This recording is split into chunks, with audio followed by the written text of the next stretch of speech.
Na Kinshasa batu misusu bayebaka te kolata bilamba nini na tango nini yango wana biso to s'intéresser pona koyeba tenue de ville ezali nini. Reportage ya Nana Mwadi na Blaise Poko. Lelo na Kinshasa tope na Congo na biso soki otamboli okoyoka mutu nyonso koloba tenue de ville kasi tenue de ville yango eza nini. Micro ya Lingala Facile etambolaki boyoka ndenge bandeko bazali ko répondre pe mama modéliste ndenge expliquer. Pourquoi tu es dans le mokonzi, il faut la bien. La dernière là si pantalon boy na ko bien na bureau ministre. Des fois tu moi dépanne dans la jeune qui moi veste mon propre. Et pantalon moi il a descend, moi il a veste moi polo. Moi il a tenir. Devant mokonzi. Il faut qu'on la ta malamu. Qu'on la ta digne pour la ti libaya no malamu e bombi onzo to na dépanne na yo et ça vraiment respect devant mokonzi.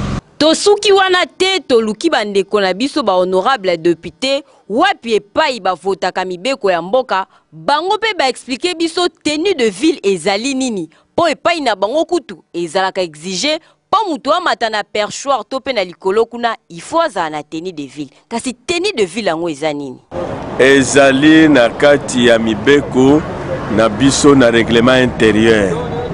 Tenue de ville ezali l'air yo tie pantalon na yo, olati soulier, chaussette ezali, otie veste non na likolo, otie cravate, wanande okomi na kati ya tenue de ville.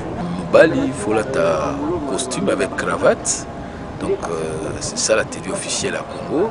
Et puis pas ma maman, il faut ta maputa, balais ou bien une tenue commode qui est différente de la tenue. Donc en fait c'est la tenue officielle de la maman congolaise. Ndenga na lati boye pour naza na vacances parlementaires. Awa toye kotambola po ezali ndako na biso wa musala mais tozo sala musala te.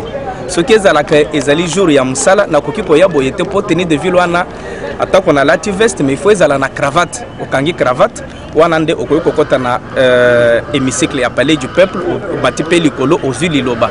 Oyoki ndeko pona kobima liboso ya mokonzi il faut kozala na tenue de ville. Pona yo ndeko mwasi lata de pan libaya kitoko pe chaussure na makolo. Ndeko mubali lata veste na ona cravate pamba te ezali kopesa respect na mutu oyo kei kokuta na ye. Kasi tenue yango pe esengaka démarche ya malonga ezali te kolati tenue de ville ozali kitoko tala ndenge ozali kopanzana eza malamu te. Tambola malamu loba kitoko pena bilambo lati ekolakisa ke ozali mutu oyo azali na respect. Bondi melanga yasa.